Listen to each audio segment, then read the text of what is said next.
Be forewarned. If you are easily upset or don't have the stomach for controversy, do not listen to this program. You know why they went after Trump? Do you know why the Mueller investigation was started? You know why Mueller was appointed? Mueller was appointed as special counsel because Donald Trump had the gall, the chutzpah, the temerity to fire the FBI director. I can hear them say,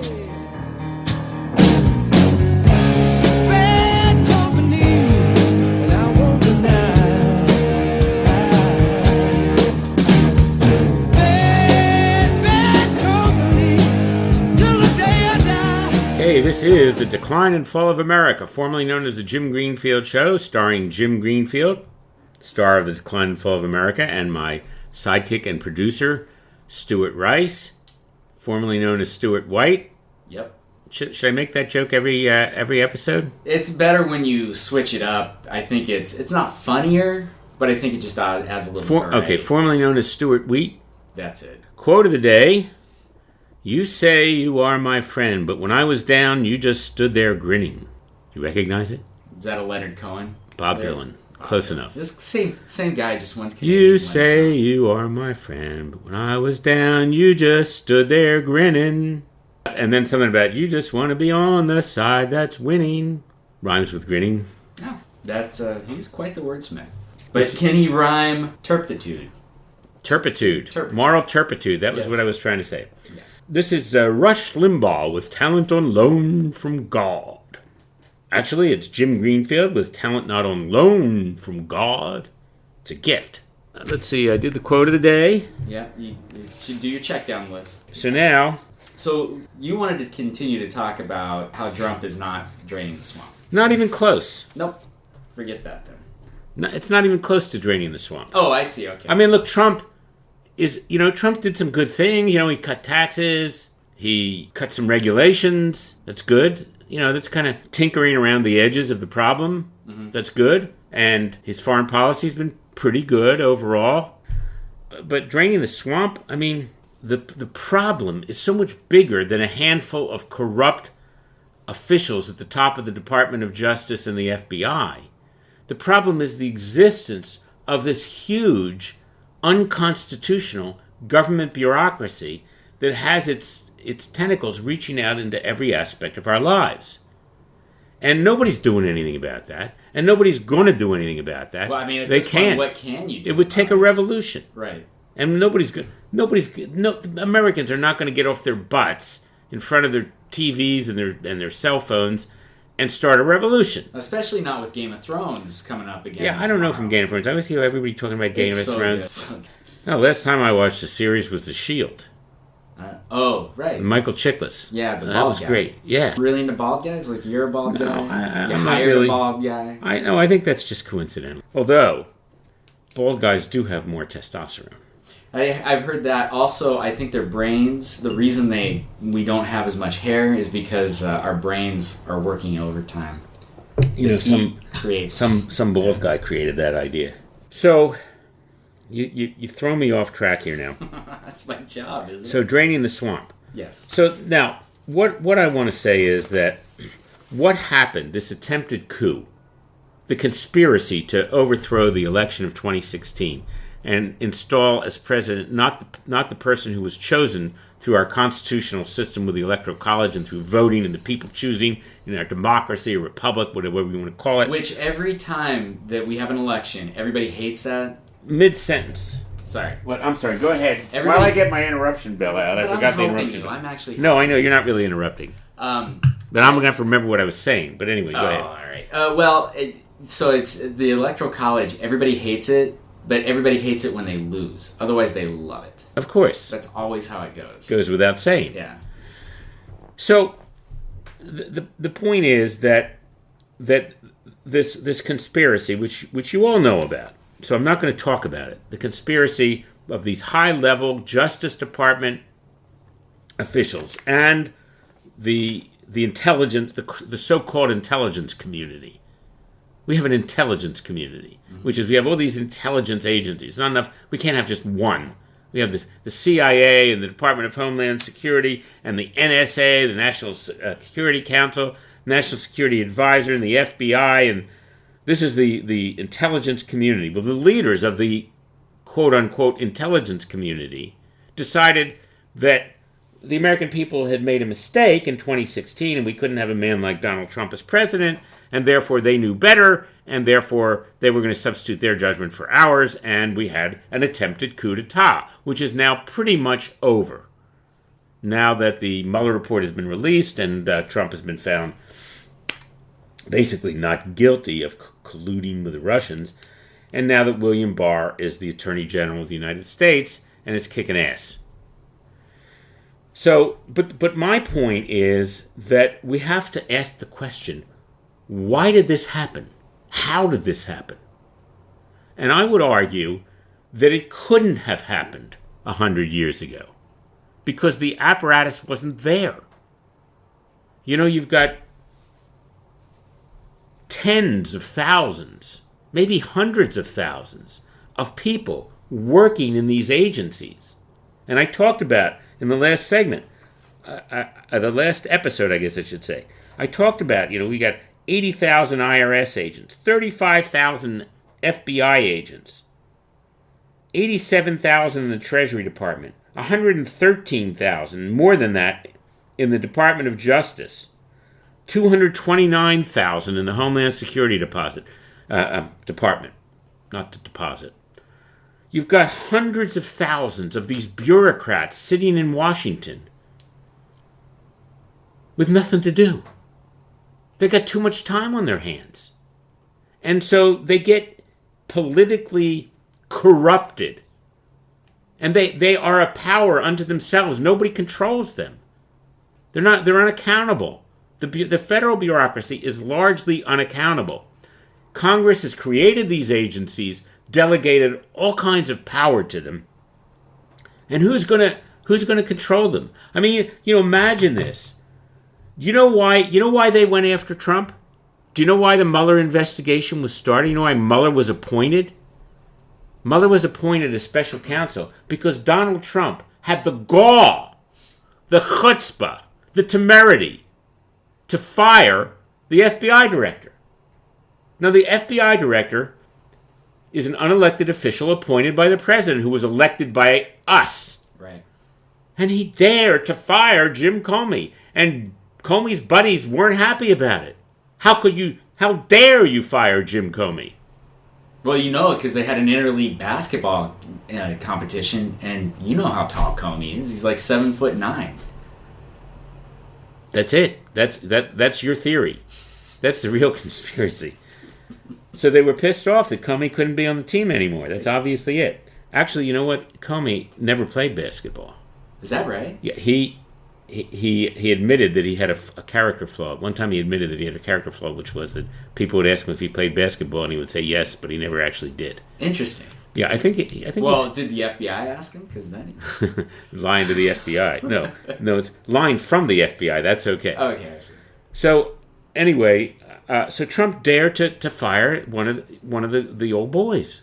He dared to fire, and they, well, you can't do that. Now I mentioned Rosenstein. He's the ultimate, the master chess player. He's the guy who first he signs off on the FISA warrant the fourth time. He signs off on the FISA warrant to renew it so that they can continue investigating Trump. Now, he knew that there was nothing there, so he signs off on it. He's as a deputy attorney general.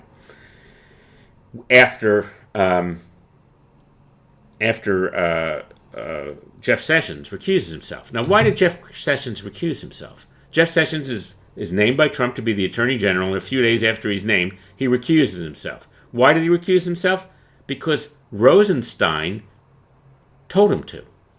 Rosenstein manipulated Jeff Sessions, who's a little bit of a dim bulb, and persuaded him to recuse himself from anything having to do with Russian collusion. So that means that Rosenstein now himself becomes the de facto attorney general. He's basically running the show. Sessions is out of the picture. So Rosenstein persuades Sessions to recuse himself. So he takes power. He basically takes over the Justice Department. And then he writes a memo to Trump telling him he should fire Jim Comey. Trump takes his advice, fires Jim Comey, and Rosenstein immediately appoints Mueller to be special counsel to investigate Trump for firing Comey. Get it? This is why I'm saying this Rosenstein is a mastermind. And I mean, he did a bunch of other things too. I'm not going to bother going into it. But he's got his finger in every pie, manipulating the system. You know, refusing to give evidence to Devin Nunes when he's trying to investigate how this all happened. He won't turn over the evidence. But my point is that the problem is you've got these unelected bureaucrats who come to think of themselves as being the real power, the guys who are running things. And they don't like some outsider coming in and criticizing them and firing one of their guys and trying to push them around. So even Chuck Schumer had basically predicted this. You know, when Trump became president, after the election, before Trump became president, and he was criticizing the intelligence community. I forget for what he was criticizing. And Senate Minority Leader Chuck Schumer says, you know, you criticize the intelligence community, they'll find every which way on Sunday to screw you over. And boy, was he right. So the real problem is not a few corrupt officials. And look, this whole plot was hatched under the Obama administration. These were Obama appointees, and Obama almost certainly knew what was going on and probably had given his approval to it. But that will probably never be proved. But we could certainly, we're pretty sure, we do have evidence that Loretta Lynch, who was Obama's attorney general, was involved in this. We can also infer that when the famous meeting occurred between Bill Clinton and Loretta Lynch on the tarmac, when Hillary was running for president and she's being investigated by the FBI, and you know, when they got found out, it was supposed to be a secret meeting, but somebody got photos of it, and then Clinton says, well, we were just talking about our grandchildren.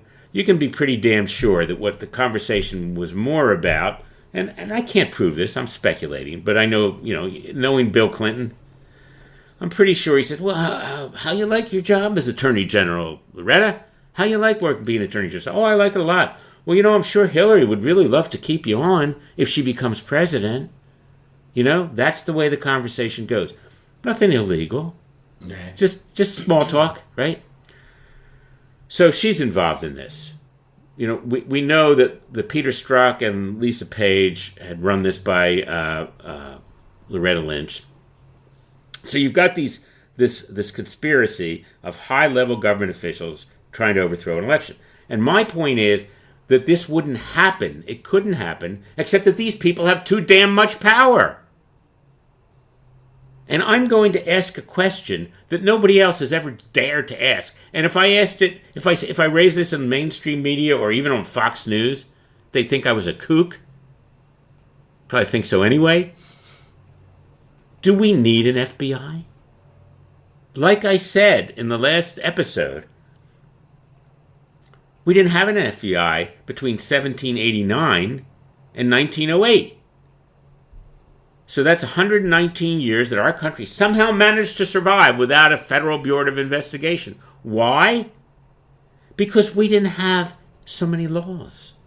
We have millions of pages, literally millions of pages of laws in the Federal Registry and the regulations and the law, the statutes and the regulations. Millions of pages. I saw John Stassa once got all the federal laws, got printout of all the federal laws.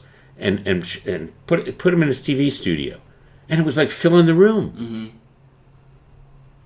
I mean, it was like, could anybody possibly know 0.1% of all the federal laws? No, and I have a feeling that most people break some of those laws and they don't even realize it. Oh yeah, all the time. Yeah. In fact, I think you're breaking one right now. Absolutely. Yeah. So you've got this bureaucracy. And the Federal Bureau of Investigation, 35,000 agents constantly investigating people. Now, I was investigated once. You were? Yeah, I've told this story before. I was investigated in the 1980s for food stamps because I had a used car lot, and we'd sold one car. Where somebody come in and said, "Will you take food stamps?" And without thinking about it, I wasn't even thinking about whether it was against the law. It didn't even occur to me. So yeah, well, I know. He says, "Well, I'll give you 2 for 1 on the price. It's a $200 car. I'll give you $400 worth of food stamps." And I said, "Yeah, sure." And then after I did, I said, "Hey, I wonder if you're allowed to do that." So, and then an employee of mine sold his personal car for food stamps after that. And so the FBI was investigating him, and apparently they tried to get him to flip on me. And of course, I was too smart. So, he came to my house and started asking me about the food stamps, and I was like, "What?" That's it, guys. We've got him. He just admitted we got him. So, hopefully the statute of limitations is run on the food stamp thing. But the great food stamp caper. So, so I was investigated for the FBI for some trivial thing that nobody knew. I didn't, it never even occurred to me it was illegal. I know other people have been investigated by the FBI for this or that. What the hell? Why is the FBI investigating ordinary people? I'm okay with investigating terrorists. Sure. If you got some guys who are wearing towels on their head and their neighbors see them, taking lots of guns and bomb-making equipment into the house and they have Mideastern accents, go ahead, investigate the SOBs. I mean, fine. I don't have a problem with that. I'm going to take out the SOBs. Go ahead and investigate them. I have no problem with that. But I think that, there are just too many of them. There are too damn many of them. They need something to do to keep them busy. So they're investigating everybody for trivia, and they're investigating Martha Stewart for insider trading when she wasn't even guilty of insider trading. And then they prosecuted for lying to them about the insider trading that wasn't a crime that she didn't do. Right. She's a danger. She's obviously a threat to our society. That is definitely the person we need in prison. Yeah. So now there are other famous people who have committed crimes that they don't go after. There are other people who break federal law. There are 3 prominent people that I know of, 4 actually, who have committed tax evasion, and nothing happened to them. One was Charles Rangel. Many years ago, he was the Democrat chairman of the House Ways and Means Committee, which is like the committee of Congress that oversees the IRS and tax collection of revenues. Mm-hmm. Tax evasion. Yeah. He committed tax evasion. Right. And was he prosecuted? No. No. He was the chairman of the House Ways and Means Committee. Of course not. Another one was Tom Daschle. Tom Daschle was the Senate Majority Leader, also a Democrat. And when he was named by President Obama to be the Secretary of Health and Human Services, during the hearings it came out that he had failed to pay $140,000 in federal income taxes. Mm-hmm. Just didn't pay it. And when he was asked about it at the hearing, he said, well, it was an oversight. And I thought, right. Oh, an oversight. Well, I'm going to write that down. I'm going to remember that. If they come over after me and say, it was an oversight. Well, apparently that worked for him. They didn't prosecute him because, after all, it was just an oversight that he didn't pay $140,000.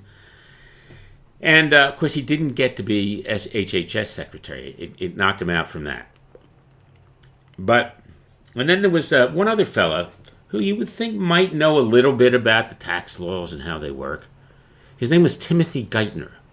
Remember Timothy Geithner? Yes, I do remember that. Timothy Geithner was the head of the New York Federal Reserve. He was one of the architects of the TARP bailout in 2008. He was like, there was like Ben Bernanke was the Fed chair, mm-hmm. and then Timothy Geithner was like the number 2 power guy there.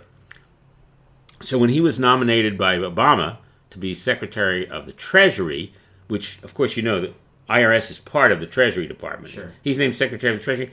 And this minor little offense came out that he had evaded his income taxes. And somehow he got to be Secretary of the Treasury anyway because they realized that he was the only guy in the country that was qualified. And I guess that's true. He probably would be good at catching tax cheaters since he was one. One other guy was Reverend Al Sharpton. He's had his problems not paying income tax. As far as I know, he still hasn't paid them. They don't go after him. But if you cheat on your taxes, you're screwed. You know, if you're just an ordinary person. So, now, like I say, let me qualify this again by saying that I don't believe that tax evasion should be a crime. In fact, I don't think it's constitutional because there's nothing in the Constitution that says it should be a crime. They give them the authority to collect taxes, but they don't give them the authority to put people in jail for not paying taxes. So the big problem here is, as I talked about in the last episode, that you've got millions of people who work for the federal government as bureaucrats in bureaucratic agencies that are not authorized by the Constitution. All of these agencies, all of these functions the federal government is performing. And if you didn't hear the last episode, go back and listen to it because I go into depth, so I'm not going to do it again, about all of these agencies that are unauthorized by the Constitution. They're all unconstitutional. And this all started, as I said, well, of course, the FBI came into existence in 2008. But I'm sorry, not 2008, 1908, wrong century.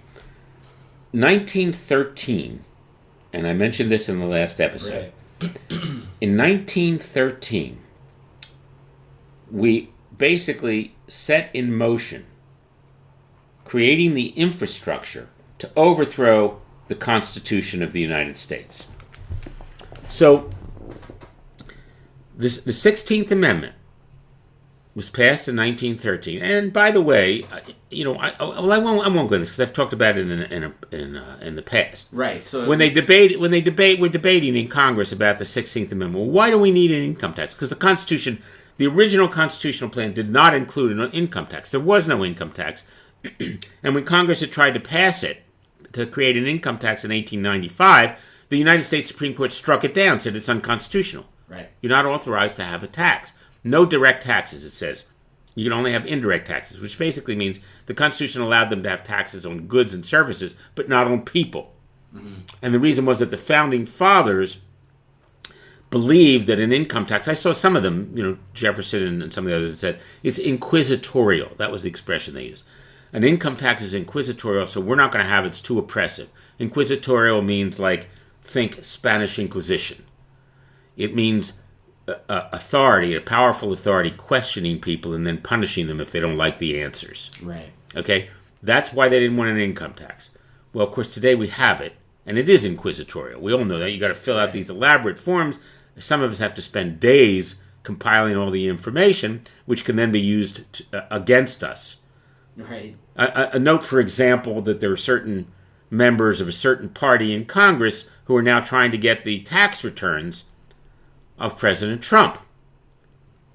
Now, by the way, Trump is the first president or the first person to run for president in 30 years who refused to release his tax returns. And they made a big issue of it during the campaign, and apparently the voters didn't give a shit because they elected him even though he wouldn't release his tax returns. And now the Democrats are making a big issue out of it again. They're trying to force him to release his tax returns or force the Treasury Department to release his tax returns, even though by federal law, tax returns are to be kept private. They're confidential. Now, do you want your tax returns made public? No. And if I were President Trump, you know what I would say? I would say, I'm not releasing my tax returns because they're nobody's fucking business. Or at least I'd say they're nobody's damn business. They're nobody's business. Your tax returns are nobody's business. Whether you're a garbage collector or President of the United States. No offense to garbage collectors. It's a perfectly respectable profession. Possibly more so. Yeah. So, no good can come out of this. No. And you shouldn't force people who run for president to disclose their tax returns because you may have good people who, for good reason, don't want to release their tax returns. So, but when they created the income tax, when they debated it in 1913, the main arguments for not having an income, or I'm sorry, the main arguments in favor of creating an income tax, were number one, they were only going to tax the top 1%. You believe it? They were already talking about the top 1% in 1913. We're only going to tax the top 1%. Number two, it's only going to be a maximum of 6%. We're never going to raise it above 6%. Number three, the tax will only be used in times of war or national emergency. And number four, it will reduce the national debt. Now that one's funny, because the national debt was $1 billion then, and it's $22 trillion today. In fact, all four of the arguments that were made in favor of creating an income tax have been proven to be false by history. Yeah, this was in 1913 where they put this. You're in looking place. it up. Yeah, I know my stuff. No, you do. I'm just verifying. It's 1913. They go, hey, we're gonna. I know it's unconstitutional, but we're gonna do this. No, it's not unconstitutional because they made an amendment to the Constitution. Oh, they made the amendment. Yeah, they made the amendment. It's it was unconstitutional then. They had to get an amendment. We're going to amend the Constitution to allow for this, but don't worry. Yeah. Wink, wink, nod, nod. Right. We're totally going to take care of you. We're only going to tax the top 1%. Yeah. So everything they said was false. Yes. They didn't only tax the top 1%. They taxed everybody. They didn't limit it to 6%. It went up to 90% at one point. Today, I think the top rate's around 37%. Mm-hmm. They didn't only use it in times of war and national emergency. It's there all the time. Obvious, yeah. And it sure didn't reduce the national debt. No. Okay, so the more money they take in, this is counterintuitive. Most people believe that if the government takes in more revenue by raising taxes, it will reduce the national debt. In fact, experience has shown for the last 106 years that whenever they raise the tax rates, the national debt goes higher. Mm-hmm. Why? Because when they take in more money, they think they have more money, so they spend more money, and they go deeper into debt. And that's why even like David Stockman, he's a brilliant guy and was Reagan's budget maker, he says, well, we need to reduce the national debt. And to do that, we need to cut spending and raise taxes. No. You need to cut spending first. We need to cut spending. You don't need to raise taxes because raising taxes doesn't work.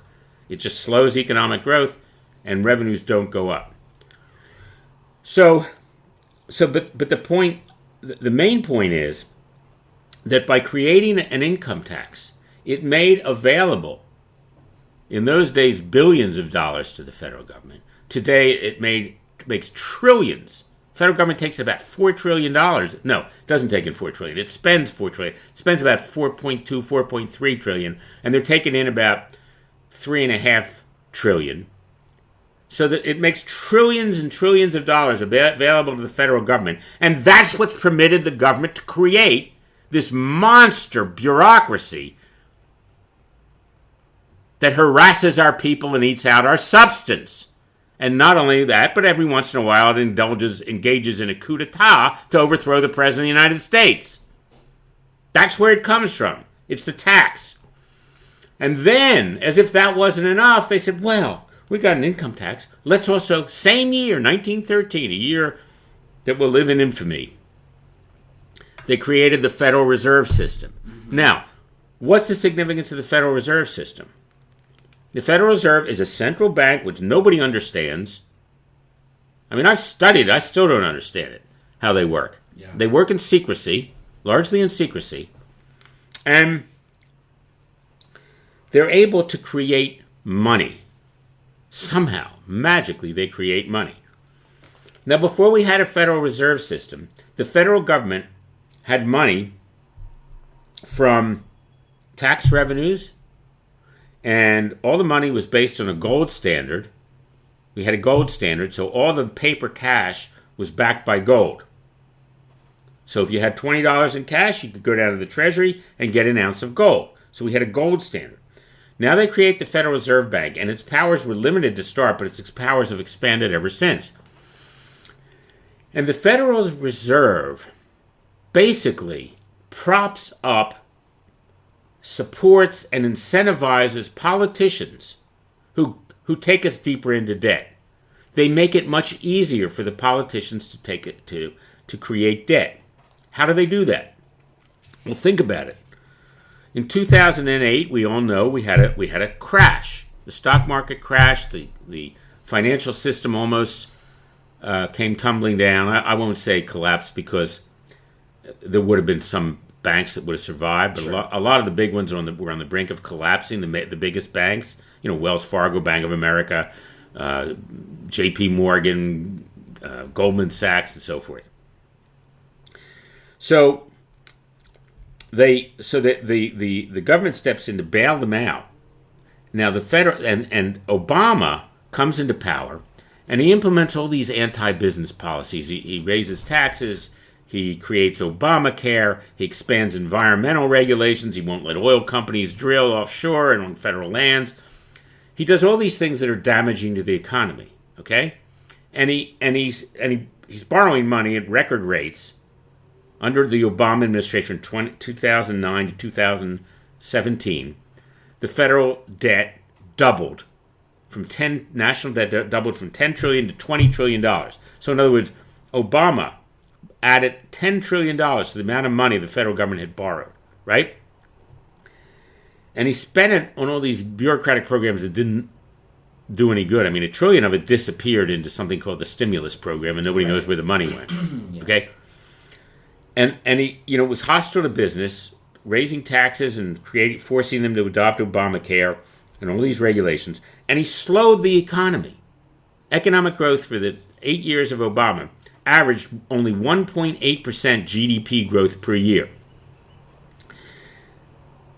But the anti-business policies of Obama would have been far more disastrous, except for the fact that the Federal Reserve looks at what Obama is doing, looks at what Obama and Congress are doing, damaging the economy, and they says, well, they're causing the economy to slow down. So we're going to counteract that by creating easy money. And so they lower interest rates to zero. And they push this money out into the banks. Here, take it. It's zero. You don't have to pay any interest on it. And that, to some degree, offsets the anti-business, anti-growth policies of the Obama administration, makes it possible. Because if they hadn't done that, Obama policies, in all likelihood, would have created or perpetrated a severe recession. And he would have lost in 2012. See, so this is how the Federal Reserve facilitates corrupt politicians who are expanding government power and damaging the private sector. They make that possible. And they also facilitated the bank bailout, which was a crooked deal. I mean, the bank bailout in 2008, they called it the TARP, Troubled Asset Relief Program. And what was troubled was the program. It was troubled. It was a troubled asset relief program. But they called it a troubled asset relief program as the assets were troubled. And they bailed out the banks. They gave them $867 billion of taxpayer money. And then these geniuses took over Fannie Mae and Freddie Mac, the two agencies that they were previously more or less private. They were federally created, but they were private companies that finance the mortgage market, right? Which is probably like the biggest industry in the country. It's a home mortgage market. It's homes. Yeah. Which is most people's biggest assets, their homes. They take over Fannie Mae and Freddie Mac, and they create these rules that make it extremely difficult for banks to lend money. And then they wonder why the housing market declines by 30% over the following 5 years. Home values declined 30%. There wasn't a recession in the housing market. It was a depression. I know, because I'm in that business, right? So how does this work? Okay, not to get too complicated, I'm in the weeds, but look, the banks are borrowing money from the Federal Reserve at 0%. Now, they've already borrowed $867 billion from the Treasury, which they have to pay back. How do they pay it back? Well, the Fed lends them money at zero. They could make money by lending that money to home buyers and to finance homes. But Fannie Mae and Freddie Mac are making it so difficult to do that with all their rules and regulations. I won't get into the details, but believe me, I came across it myself, so I know what it was. Fannie and Freddie are not letting the banks lend money. You know, I won't say they're not letting. You can still lend, but they make it really difficult for people to qualify for the loans. So they're killing the housing market, and the banks are not lending money on mortgages. So if the banks aren't lending money on mortgages, how do they make the money to pay back the $867 billion that the Treasury lent them? And do you know what the answer is? No. They lend the money to the United States government. Okay? They borrow it from the Fed, which is part of the government, and then they lend it to the Treasury, which they already owe $867 billion to. And the Treasury pays them 3% on a 10-year. So it's a pretty good deal for them. You borrow at 0%, and then you lend it back to the same guy, the government, that lend it to you at 0%, and you lend it back to them at 3%, and it's zero risk. It's U.S. Treasury bills, can't default, Right. Zero risk. You get 3% for doing nothing. And I said to myself, well, why do Fannie and Freddie make it so difficult for the banks to lend money for mortgages and create this depression in the housing market? Why don't they let them lend? And I finally figured it out one day. They didn't want them to lend to you and me for mortgages or refinancing our houses or building houses or buying houses. They wanted them to lend it to the government, because that's the only place to lend it, because you can't do home mortgages. So they lent it to the government so that Obama could finance Obamacare and the stimulus package and all the roads and bridges that were never built. They wanted them to lend to the federal government. That's how Obama was able to go $10 trillion deeper in debt without pushing interest rates up. See, usually if the federal government borrows a lot of money, Right.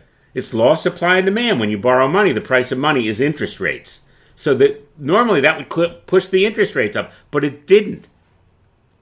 It didn't, because the Fed made it, forced the banks to lend the money to the government, so there was plenty of money available to lend. And that's how we got into a national debt of $22 trillion. This is the crooked deal. This is the deep state. This is where the funding comes from for the deep state bureaucrats who harass us in our businesses and in our property and in our private affairs, and who every once in a while decide to overthrow a president of the United States. That's how they did it. And if you say, well, maybe we should get rid of the Federal Reserve and go back to a gold standard, then you're a kook. Then they say you're a kook. Now, there have been a couple of prominent people who've said this. Yeah. Not Rand Paul, his father, Ron Paul. Ron Paul did. Ron Paul advocated that when he was president. Get rid of the Federal Reserve. He's a kook. Stephen Moore advocated getting rid of the Federal Reserve, going back to a gold standard. And then when he was named to the Federal Reserve, he's a kook. Trump nominated him, and they defeated his nomination because he's too extreme. Because he recognizes how corrupt this system is. So you got these two pillars, the income tax and the Federal Reserve. If it weren't for those two pillars, we wouldn't have a deep state. We wouldn't have this humongous bureaucracy that consumes more than $4 trillion a year and harasses us and oppresses us. It wouldn't exist because there wouldn't be any money to create it. And by the way, where does the $4 trillion go? Yeah. I mean, I'll tell you where some of it goes. It goes to me. I get it. You get it. I get Social Security. They give me money every month. They put it in my bank account. They pay my medical bills. It's called Medicare. And I'm like, great. And I've thanked my audience before, those of you who work. I mean, if you work, I don't know how you have time to listen to this podcast. So maybe you're all on welfare. I don't know. But I thank you before. Younger guys who were younger than me, who were working hard to support their families and paying taxes for my medical care and my Social Security. And not to brag, but I'm probably richer than most of you, so thank you very much. But you think I'm going to not take the money? You wouldn't be a very rich person. Of course I'm taking the money. Of course you are. It's against my principles to turn down money. Mm-hmm. So that's the deep state. And that's why you can't drain the swamp. When the federal government is handing out more than $4 trillion a year, you're going to have people who are there in Washington with their hands out getting their share of the loot. And it's not just coincidence that we didn't have lobbyists in Washington, D.C. 100 years ago. I mean, there may have been a few. But I don't know how many. I think there's more than 100,000 lobbyists in Washington now, right? Every major corporation has lobbyists in Washington. Every major company gives donations to politicians, contributions to politicians, not just corporations, also nonprofits. Do you think Planned Parenthood gets billions of dollars a year from the federal government without lining any pockets? You can say, oh, well, we should defund Planned Parenthood. Conservatives always want to defund Planned Parenthood. Well, what about your organizations? I don't know. I mean, I'm sure the the lefty organizations get more from the feds than the conservative organizations. The federal government funds public broadcasting, which includes National Pinko Public Pansy Radio, NPR, right? Which puts out a left-wing agenda promoting the Democrats, the Democrats who give money. It's not the Republicans who want to give money to NPR. It's the Democrats, and their news reporting is see, I respect Rush Limbaugh because Rush Limbaugh says, I'm a conservative. This is my opinion. He doesn't pretend to be a news organization. Right, and that's NPR, how it should be portrayed. NPR yes. pretends to be a news organization, and it's a steady stream of left-wing propaganda. Every once in a while, NPR does something balanced. They'll do a balanced report on, let's say, President Trump. They'll do a balanced report, but they'll have a liberal who hates Trump say something about Trump, talk about Trump at some issue, and they'll balance it out by having a conservative who hates Trump. So it's balanced reporting. They'll get Goldberg, Jonah Goldberg. I like Jonah Goldberg. He's a smart guy. He happens to hate Trump, right? So when the first time I heard Jonah Goldberg on NPR, I was thinking, wow, I can't believe NPR is expanding. They're going to actually interview a conservative, and he's become like a regular commentator. And then I listened to it. It was Jonah Goldberg bashing Trump, and they have him back on every once in a while to bash Trump. Right. So they say, see, everybody hates Trump. Liberals, even conservative intellectuals like Jonah Goldberg. Okay, but I digress, which is not unusual. So if you want to get, you can't get rid of the bureau. You can't get rid of the lobbyists. You can't get rid of the crooked campaign contributions. You can't do it by outlawing money going to politicians. That's not going to work. As long as the government is handing out trillions of dollars a year, there are going to be special interests that are going to find a way to corrupt the politicians. They do it legally now, so it's above board. We can see it. They make the contributions, and I had Richard Strauss as a guest on the show, right? So Richard Strauss was like my best friend in high school, and he told me a story one time, not on the show, but he told me a story that he was representing some nonprofit corporation that had been getting funds from the federal government for 30 years. 30 years, every year the government was giving them money to fund their nonprofit. He wouldn't tell me which one it was, right? And then somehow some chairman of some Senate committee got pissed off at them for some reason, and the money flow stopped. And so Richard said that he was representing them, and the guy said, "Well, see if you can get me my funding from the federal government back." Richard went and talked to this chairman of this committee. He said, "What'll it take to get the funding, to get the funding restored to this group?" And he said, $35,000. He wrote him a check the next day. Campaign contribution, $35,000. He got his funding back. That's Washington. That's the cesspool. Yeah. You call it the swamp. I call it the cesspool. That's the cesspool, and that's not going to go away as long as the federal government is giving. And I don't see why the federal government should give a nickel to any single nonprofit organization. I don't give a damn what they do. Let them get their, if people believe in their cause, let them get the money from the people, right, not from the treasury. Right, and you do feel that way about all nonprofits, including churches? Yeah, I don't want them giving money to Jerry Falwell or, Falwell's dead. How about Jerry Well, they're not Falwell gonna- hopefully Jr.? they're not still I don't want him giving giving money. I don't want him giving money to Pat Robertson Yep. or Al Sharpton. Okay, why are they giving? What the hell? Why are they giving money away? Why are they giving our money away? If you've got a nonprofit and it's a cause that so many people believe in, well, then get them to contribute to you. Don't take it from me. So, yeah, I agree with you. You're looking around in disbelief. well, before we go, I think it would be worth pointing out that something that you told me off the air. You know, Stuart, if you've listened to some of the older episodes of The Decline and Fall of America starring Jim Greenfield, you notice that Stuart and I have had some very heated arguments. Now, Stuart doesn't usually argue with me about economic issues. I think he's pretty libertarian and therefore sympathetic to my view. I'm not a libertarian, but I have pretty, you can tell, I'm like, anti-government. But where we've had the heated arguments have been about like social issues, like involving transgenders or gay rights or women's rights or all that crap. So, so Stuart told me that something happened that made him kind of take a slightly different view about that. You want to tell the story? Sure. So I was scrolling through Facebook, and a friend of mine, a Facebook friend of mine, had posted up a picture of 5 white, nondescript white guys sitting at a table, laughing and having a good time. And the caption was, she had written in, 5 cis male, heterosexual, able-bodied white men sitting at a table. Cis male. What does cis male mean? It means that you were born a male and you act like a male. Oh, so like normal, like a guy like me.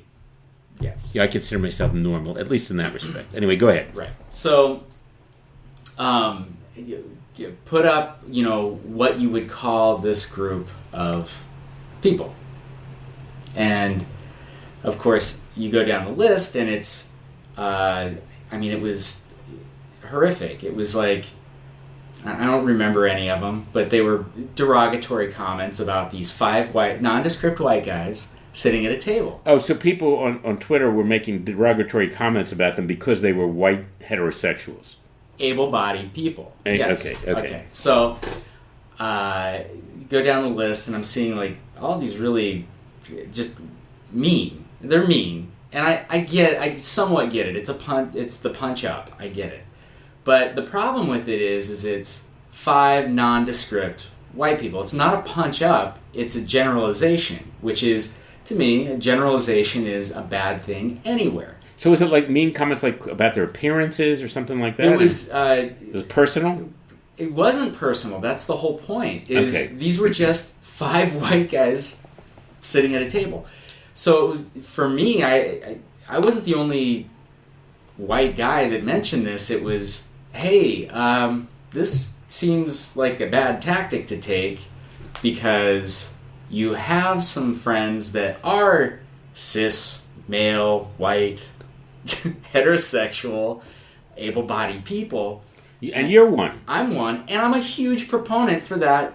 For that group, I'm a big fan. I do what I can to help them out because I feel like there should be no bigotry or anything like that. Wait, you try to help out which group? The LGBTIA. Okay. Because it sounded like you meant the cis. No. By the way, what does cis stand for? Don't ask. Okay, cis, but just means So, heterosexual. Okay. Just heterosexual males, like Okay. guys, Okay. right? Okay, so I said, it looks like 5 guys at a table having fun. The issue I have with this is that, what if I was one of those people?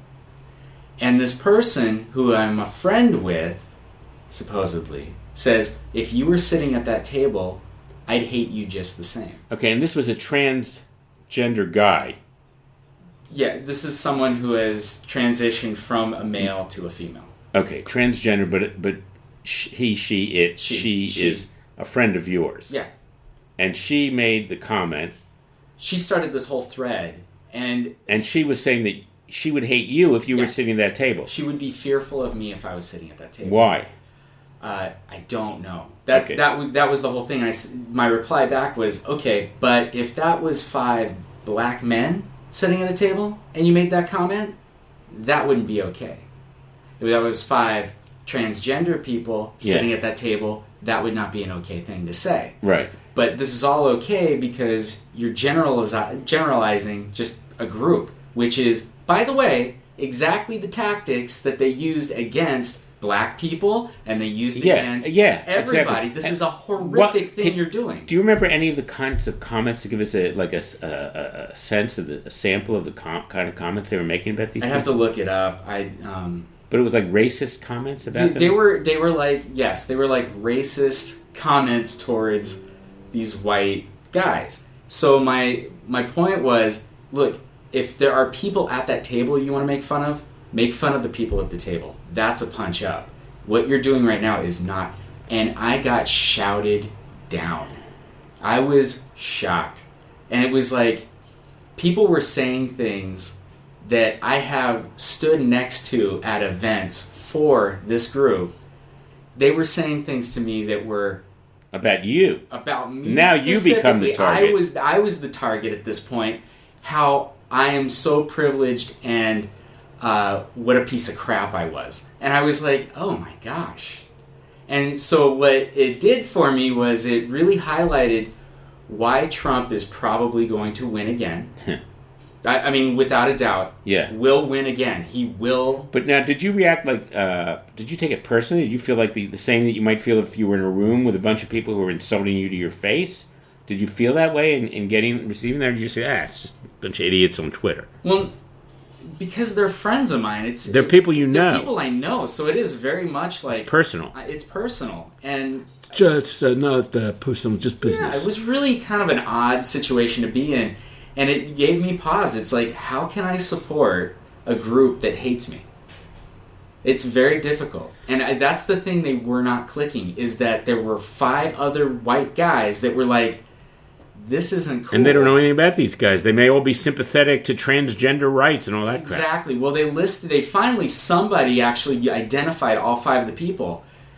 And I was like, okay, that's okay. If they've done something specific, then you should target them. But this is not okay. See, I think that... I think I've said something to you to the effect at some point. Maybe I haven't.